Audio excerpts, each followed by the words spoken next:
C'est en soirée que les pluies diluviennes ont frappé et provoqué une crue éclair du côté jordanien de la mer Morte. À quelques 50 km de la capitale, Amman, les sauveteurs sont rapidement déployés, mais un drame s'est déjà produit. Dans la zone, des écoliers venus en bus pour une sortie scolaire, ils devaient passer un séjour dans une réserve naturelle. Des adolescents sont descendus du car et ont été emportés par la mer, parmi eux 3 jeunes Irakiens. Décédés également des passants qui se promenaient dans cette région touristique. Les victimes sont évacuées, mais une vingtaine de personnes ne respirent déjà plus à l'arrivée des secours.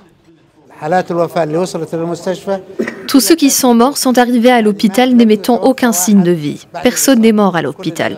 Nous avons reçu des blessés pour des petites choses. Il n'y a pas eu de cas de fracture. Seulement un individu a été gravement blessé à la poitrine et 2 autres personnes transférées à l'hôpital Al-Bashir étaient gravement blessées, mais leur état s'est amélioré. Ce genre d'inondation n'est pas rare à cette période de l'année, dans cette région de la mer Morte située au point le plus bas du monde, à moins 420 mètres en dessous du niveau de la mer. Mais les pertes humaines sont cette fois-ci particulièrement élevées. Les recherches se sont poursuivies aujourd'hui pour tenter de retrouver des disparus. Nous avons eu un appel de citoyens disant qu'une personne était toujours portée disparue. Nous avons un corps à l'hôpital Al-Bashir et qui n'est pas encore identifié.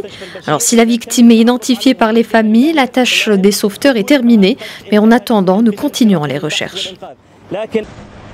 Les opérations de secours impliquant l'armée et des hélicoptères ont permis de sauver 34 personnes.